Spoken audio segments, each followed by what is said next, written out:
Okay, so now chapter 20, The Royal Breakfast. There was a frantic scurry among the palace servants when orders were received from the Queen that a 24-foot giant must be seated with Her Majesty in the great ballroom within the next half hour. The butler, an imposing personage named Mr. Tibbs, was in supreme command of all the palace servants, and he did the best he could in the time available.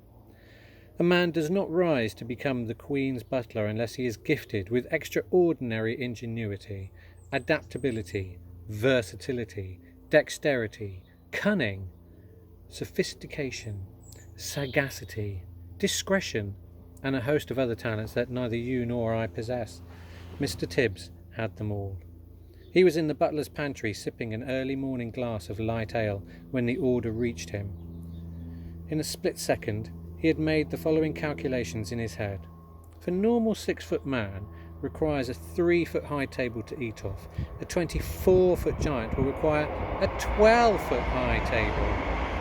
And if a 6-foot man requires a chair with a 2-foot high seat, a 24-foot giant will require a chair with an 8-foot high seat. Everything Mr. Tibbs told himself must be multiplied by 4. 2 breakfast eggs must become 8. 4 rashers of bacon must become 16. 3 pieces of toast must become, that's right, 12. And so on. These calculations about food were immediately passed on to Monsieur Papillon, the royal chef. Mr. Tibbs skimmed into the ballroom. Butlers don't walk, they skim over the ground. Followed by a whole army of footmen. The footmen all wore knee breeches, and every one of them displayed beautifully rounded calves and ankles. There's no way you can become a royal footman unless you have a well-turned ankle. It's the first thing they look for when you're interviewed. "Push the grand piano into the centre of the room," Mr. Tibbs whispered. Butlers never raise their voices above the softest whisper. 4 footmen moved the piano.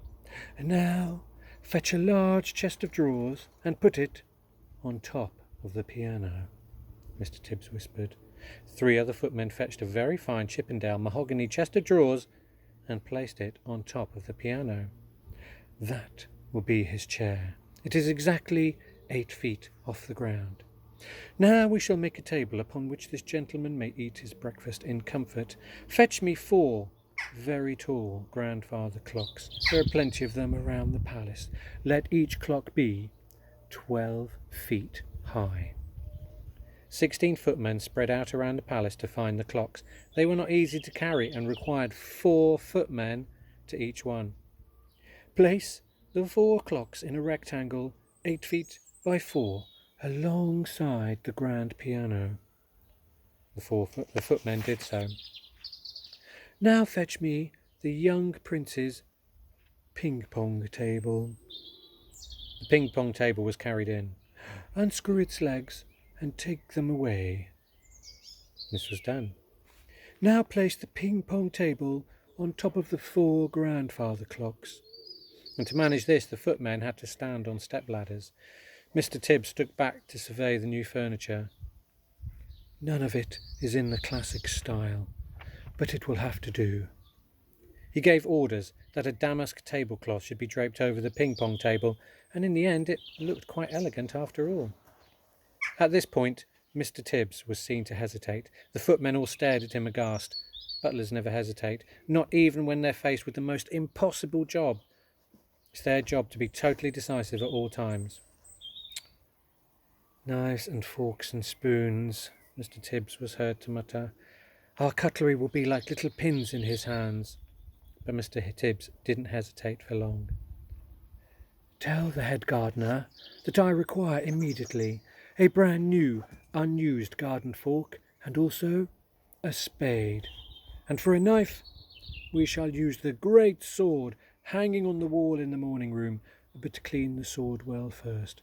It was last used to cut off the head of King Charles I. There may still be a little dried blood on the blade." When all this had been accomplished, Mr. Tibbs stood near the centre of the ballroom, casting his expert butler's eye over the scene. Had he forgotten anything? He certainly had. What about a coffee cup large enough for the large gentleman? Fetch me the biggest jug you can find in the kitchen. A splendid 1-gallon porcelain water jug was brought in and placed on the giant's table beside the garden fork and the garden spade and the great sword. So much for the giant. Mr. Tibbs then had the footmen move a small delicate table and 2 chairs alongside the giant's table. This was for the Queen and for Sophie. The fact that the giant's table and chair towered far above the smaller table simply could not be helped. All these arrangements were only just completed when the Queen, now fully dressed in a trim skirt and cashmere cardigan, entered the ballroom holding Sophie by the hand. A pretty blue dress that once belonged to one of the princesses had been found for Sophie, and to make her look prettier still, the Queen had picked up a superb sapphire brooch from her dressing table and had pinned it on the left side of Sophie's chest. The big friendly giant followed behind them, but he had an awful job getting through the door. He had to squeeze himself through on his hands and knees, with 2 footmen pushing him from behind and 2 pulling him from the front. But he got through in the end. He had removed his black cloak, got rid of his trumpet, and was now wearing his ordinary simple clothes. As he walked across the ballroom, he had to stoop quite a lot to avoid hitting the ceiling. Because of this, he failed to notice an enormous crystal chandelier. Crash went his head right into the chandelier. A shower of glass fell upon the poor BFG. "Oh, gunghammers and bogwinkles, what was that?" he cried. "It was Louis XV, the Queen said, looking slightly put out. "He's never been in a house before," Sophie said. Mr. Tibbs scowled. He directed 4 footmen to clear up the mess, and then with a disdainful little wave of the hand, he indicated that the giant should seat himself on top of the chest of drawers, on top of the grand piano. "Oh, what a fizz-whizzing, flush-bunking seat! I's going to be as snug as a bug in a rug up here." "Does he always speak like that?" "Oh, quite often," Sophie said. "He gets tangled up with his words." Excuse me. Sorry. The BFG sat down on the chest of drawers piano and gazed in wonder around the great ballroom. "By gumdrops," he cried, "what a spliffling whoopsie room we is in!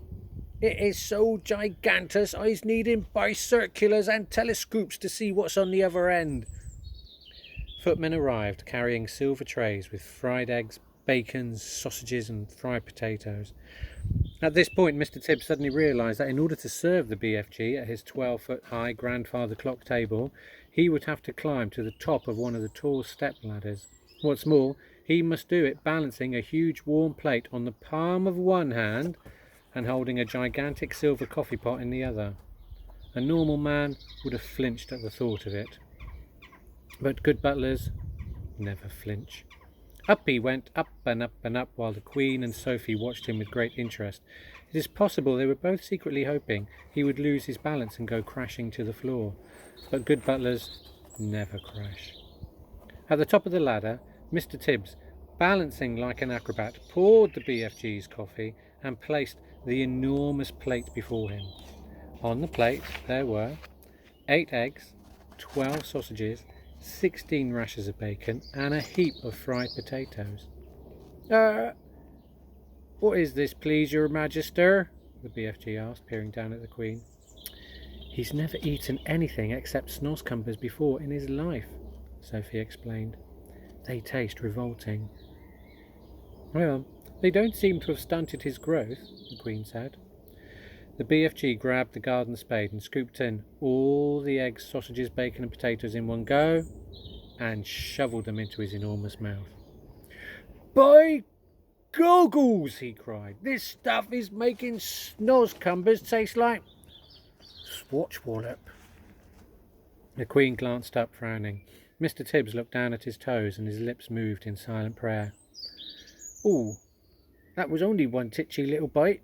Is you having any more of this delunctious grubble in your cupboard, Magister?" Apologies. "Tibbs," the Queen said, showing true regal hospitality, "fetch the gentleman another dozen fried eggs and a dozen sausages." Mr. Tibbs swam out of the room, muttering unspeakable words to himself and wiping his brow with a small white handkerchief. The BFG lifted the huge jug and took a swallow. "Oh, ouch!" he cried, blowing a mouthful across the ballroom. "Oh, please! What is this horrible swig pill he's drinking, Magister?" "Oh, it's coffee," the Queen told him. "Freshly roasted." "Oh, it's filth, Sam! Where's the frobscottle?" "The what?" "Oh, delumptious fizzy frobscottle. Everyone must be drinking frobscottle with breakfast.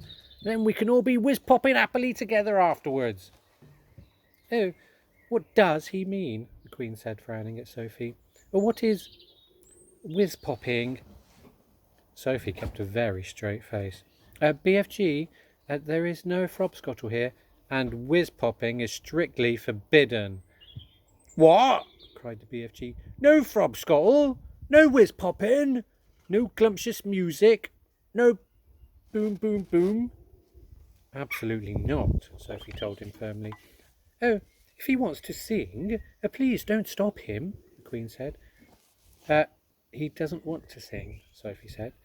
"He said he wants to make music," the Queen went on. "Shall I send for a violin?" "No, Your Majesty," Sophie said. "He's only joking." A sly little smile crossed the BFG's face. "Listen," he said, peering down at Sophie. "If they isn't having any frobscottle here in the palace, I can still go whiz-popping perfectly well without it if I was trying hard enough." "No," cried Sophie. "Don't. You're not to. I beg you." "Oh, music is very good for the digestion," the Queen said. "When I'm up in Scotland, they play the bagpipes outside the window while I'm eating. Do play something." "I, as Her Majesty's permission," cried the BFG, and all at once he let fly with a whiz-popper that sounded as though a bomb had exploded in the room. You can make up your own sound effects for that. The Queen jumped. "Whoopee!" shouted the BFG. "Oh, that's better than bagpipes, isn't it not, Magister?" It took the Queen a few seconds to get over the shock. "Oh, I do prefer the bagpipes," she said, but she couldn't stop herself from smiling. During the next 20 minutes, a whole relay of footmen were kept busy hurrying to and from the kitchen, carrying third helpings and fourth helpings and fifth helpings of fried eggs and sausages for the ravenous and delighted BFG. When the BFG had consumed his 72nd fried egg, Mr. Tibbs sidled up to the Queen. He bent down low from the waist and whispered in her ear. "Chef sends his apologies, Your Majesty. He says he has no more eggs in the kitchen." "Oh, what's wrong with the hens?" the Queen said. "Nothing is wrong with the hens, Your Majesty." "Well, then tell them to lay more." "Oh, have some toast and marmalade while you're waiting," said the Queen to the BFG.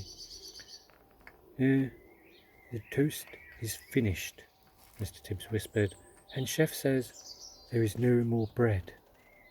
"Oh, well, tell him to bake more," the Queen said.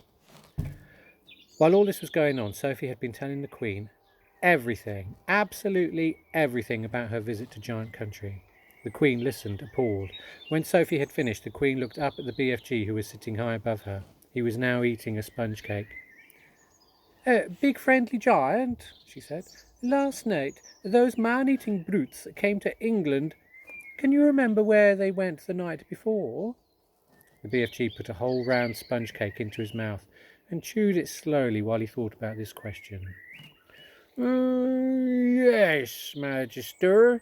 I do think I was remembering where they said they was going the night before last. They was galloping off to Sweden for the Sweden sour taste." "Fetch me a telephone," the Queen commanded. Mr. Tibbs placed the instrument on the table. The Queen lifted the receiver. "Get me the King of Sweden," she said. "Good morning. Is everything all right in Sweden?" the Queen said down the telephone. "Everything is terrible," the Queen of Sweden answered. "There's panic in the capital. 2 nights ago, 26 of my loyal subjects disappeared. My whole country is in panic." 26 loyal subjects were all eaten by giants, the Queen said. Apparently, they like the taste of Swedes. Why do they like the taste of Swedes? The King asked. But because the Swedes of Sweden have a sweet and sour taste. Or so says the BFG, the Queen said. I don't know what you're talking about, the King said, growing testy. It's hardly a joking matter when one's loyal subjects are being eaten like popcorn. But they've eaten mine as well, the Queen said.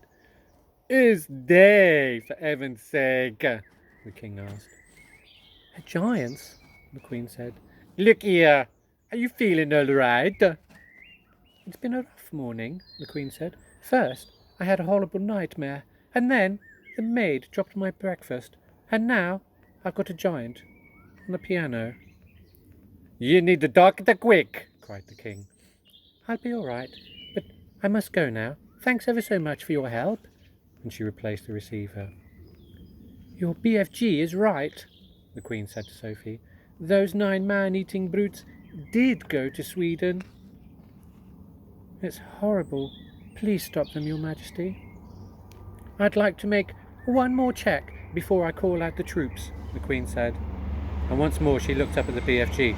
He was eating donuts now, popping them into his mouth, 10 at a time, like peas. Think hard, BFG. Where did those horrid giants say they were galloping off to 3 nights ago? The BFG thought long and hard. Oh, I know. I's remembering. Where? Asked the Queen. One was off to Baghdad, the BFG said. As he's galloping past my cave, flesh lump eaters, waving his arms and shouting, I's off to Baghdad and I's going to Baghdad, Mum, and every one of their 10 children as well. Once more the Queen lifted the receiver. And get me the Lord Mayor of Baghdad. If they don't have a Lord Mayor, get me the next best thing. In 5 seconds a voice was on the line. Here is the Sultan of Baghdad speaking, the voice said. Listen, Sultan, did anything unpleasant happen in your city 3 nights ago? Every night unpleasant things are happening in Baghdad, the Sultan said. We are chopping off people's head like you are the chopping parsley. I've never chopped parsley in my life, the Queen said. I want to know if anyone has disappeared recently in Baghdad. Only my uncle, Caliph Harun al-Rashid, the Sultan said. He disappeared from his bed 3 nights ago, together with his wife and 10 children. There you is, cried the BFG, whose wonderful ears enabled him to hear what the Sultan was saying to the Queen on the telephone. Flesh lump eater did that one. He went off to Baghdad, and Mum, and all the little kiddles. The Queen replaced the receiver. That proves it, she said, looking up at the BFG. Your story is apparently quite true. Summon the head of the army and the head of the Air Force immediately.